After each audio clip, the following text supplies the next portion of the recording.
everyone. Don't ask me about the crutches, I'm not going to tell you what happened. Behind me today is the 2023 X3 30i and I'm going to review it. In this review, what we're going to do is we're going to take you around the exterior of the car, then we're going to take you around inside the interior of the car, and then I'm going to take the car for a drive and tell you what it's like on the road. So having a look at this X-Drive, or it is X-Drive, sorry, having a look at this X3 30i here, they've changed it up a bit. They've had this sort of look for about 6 years now, and this will be the last version before they go a completely new X3, which will probably come out next year in 2024. A few minor changes here with this model. The front bar here is a bit different, some of the sort of black plastics and things like that. It's different, slightly different headlights there.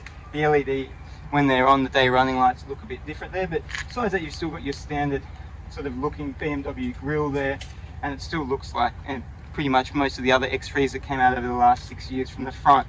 If we take you around the side here, it's got these nice 20-inch M-Spec wheels here, and you can also see the M Sports brakes, which I'll talk about a bit more when we take the car for a drive. The tyres on this are very big tyres actually. They're 275 wide, and that's really, BMW do that a lot with their SUVs. And they put these massive tyres that probably aren't necessarily need to be that wide, and I think they could have even got away with 255s without any issue on that, but they decided they wanted to go with the 275s. Coming and look around the side here, you've got some fake air vents there to make it a bit more sporty looking there, and then you've got these black roof rails that run along the side. One of the other things I did notice about this is it's got a technology that I haven't come across before, that if you walk away with the keys, it just automatically locks the car. You don't have to touch the side of the car or anything like that, so I think that's pretty cool as well. That, again, I haven't come across that before in any of the cars that I've reviewed. If we take a look around the rear here, and you can see a few different changes from the previous X3 here. So you've got the blacked out rear lights there, which I think looks good, makes it look a lot more sporty. And you've got these more rectangular shaped exhausts down the bottom there, but before they had the round ones. It sort of could look like the X3 M40, because it's the exact same sort of exhaust the previous X3 M40s had. So take the badges off and most people would probably think that it is the X3 M40 there. You've got a few little fake diffusers at the rear there. You've got a bit of the mix shiny black with the blue there. I've got the shark fin aerial at the back there. And then yeah, that's pretty much the exterior of the X3. Inside the BMW X3 30i, it's a really nice place to be. Everything looks premium as you get in here. There's a nice 12.3-inch infotainment system there. Some may feel it's starting to look outdated with a lot of the newer ones coming in and having this full connection here where it's connected to the virtual cockpit there as well, but I still think it's modern enough. This is the iDrive 7 system, and it's pretty smooth, connects really well wirelessly to Apple CarPlay. I haven't had any disconnections, and I guess actually BMW were the first one to come out with the wireless Apple CarPlay, so you'd expect them to probably have one of the premium systems there. What else is there around the cabin here? So we can see you've obviously got your air conditioning ducts in there. All the buttons are pretty easy to find there. This has got wireless charging there, a USB, standard USB slot, a few different storage spaces there with the cup holders. The infotainment's touch screen, but you can also use it here by this iDrive wheel with all the controls there. Standard BMW gear sticks. I really like these gear sticks. It's always really easy to quickly put it in reverse and drive. There, it's really nice touch, nice size. I like it there. Your automatic brake, your start-stop system, and all your different options to go into the different driving modes. It's got sport, comfort, and the eco mode there. And the glove box here, it's a reasonable size, holds a storage. There is a mini USB-C socket there as well if you want to plug something in.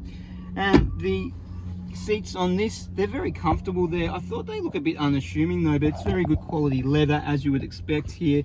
And on a long drive, which I've taken this on before, there's no problems with it. The dash is good. They're reasonably soft plastics there. You've got a bit of a carbon sort of look here there to sort of mix it up there. You've got some piano black running along here again, just to give some different clarity. The piano black looks nice along here. Got a bit of X3 badging there. So it's all pretty quality in here. I like the size of the M steering wheel here. It's nice and wide. Feels really strong as well.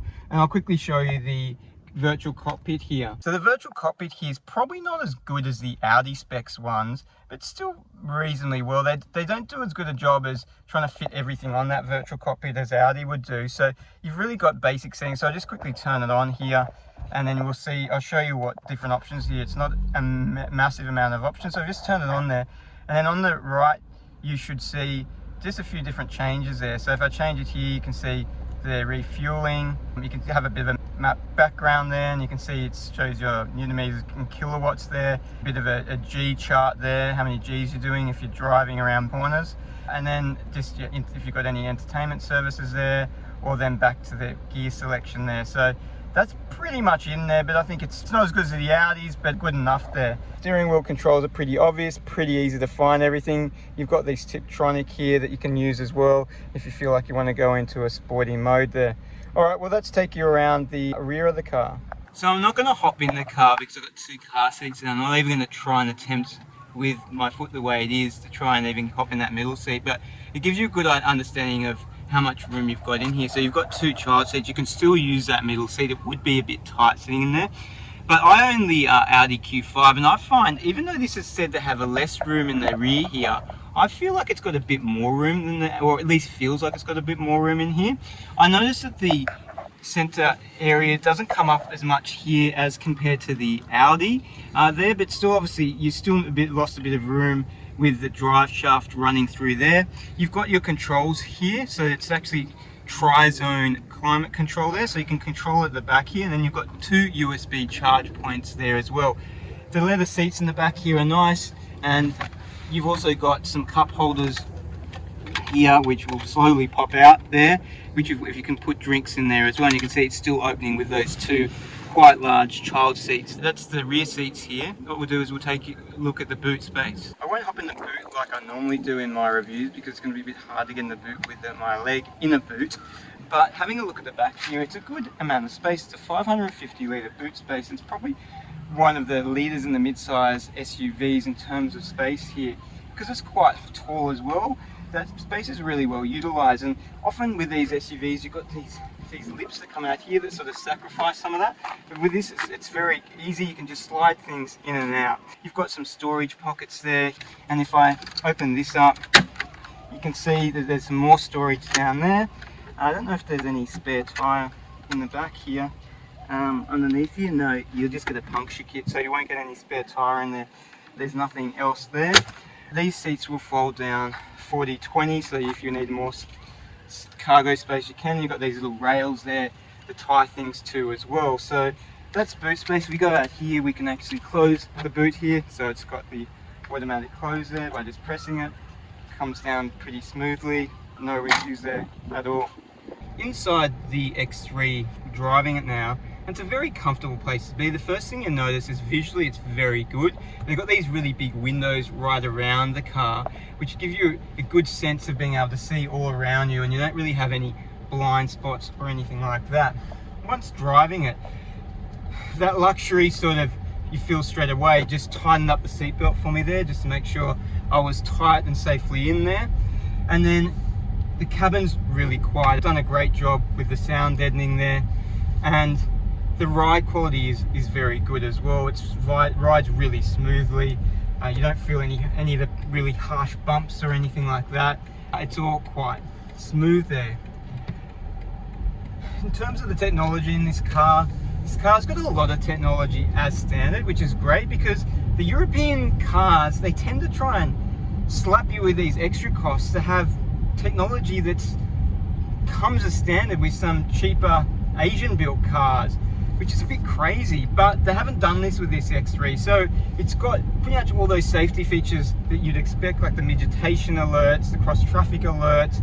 You've got your side assist, you've got adaptive cruise control, you've got adaptive headlights there. It's got a huge amount of array of cameras here for your parking, maybe too much cameras actually for your parking. I'll touch on that later there. So you've got the 360 degree camera. So anything you really need, it's got as standard there. This engine is powered by a 4-cylinder 2-litre turbo engine, and it puts out 185 kilowatts and 350 newton meters torque, so more than enough power there. And being the middle of the range, it's not really needing to be super sporty there, but you know, everyday driving, it's put your foot down and it will go. It does 0 to 100 in 6.3 seconds, which isn't too bad at all. And I've tried it a few times, and it's speedy enough. Like you're more than happy enough. And I think, you know, most sports cars only a couple of years ago, 6.3 seconds was a fast time. So, and you got this standard SUV doing it now in 6.3 seconds. The stereo system on this, so the stereo system standard is a 12 speaker stereo system. I think it's more than enough. It's got really good bass from it. If it's not probably got the quality of a Harman Kardon system or something like that, but you'd have to be really picky for it to bother you. And I guess you could always upgrade to that higher entertainment system if it really bothered you there. So I was talking about the cameras here before when reverse parking it, and what I found with this car is I found it really difficult to reverse park. I've never come across a car that's difficult to reverse park, especially when you've got all this technology available for you. But I think having so many cameras, you could get confused where the gutter is, whether you're looking at the front camera or the rear camera. It does sort of come up and show you whether it's front or rear. And it's actually what I noticed as well, which was quite interesting, is the car suspension seems to dip and then go up when you put it from drive to reverse. So I don't know if that's sort of some sort of specific feature there, but I did notice that when reversing it there. So it's not, for whatever reason, the easiest car to reverse park or sort of maneuver in a reversing fashion there. The brakes are really good on this. It's got the M-Spec brakes, and you really feel that it really stops quickly, and you get a lot of confidence in that. Handling's really good on this car. You can throw it around corners and feel really confident. It holds very flat there. So they've done a good job with keeping the ride quality still smooth, while keeping the handling also very much sportsman-like there. Fuel consumption in this, well, it's a petrol and it's not really a hybrid or anything, so you wouldn't expect amazing things out of it, but it's still 7.9 litres per 100 kilometers, and you'll easily get that on the highway. I was getting the low 7s on the highway. Around the city it's going to go up, and you could get up to around an average of more than 10 litres per 100 kilometers and that, but still not something that you're going to constantly go to the petrol station and have to fill it up all the time. So what do I think of this car? Look, I think it's pretty good. I think that besides the issue with the reversing, everything else, I've been pretty happy with the car. Although, you know, it's about to get updated next year with a new model and a completely new sort of drivetrain. Everything's going to be new there. This has still got a lot of life left in it, so I wouldn't sort of count this out if you're looking to get something immediately. You don't want to wait another year or so to get the new X3, because you'd be more than happy with this one. Anyway, thanks for watching the review today. I hope you liked it.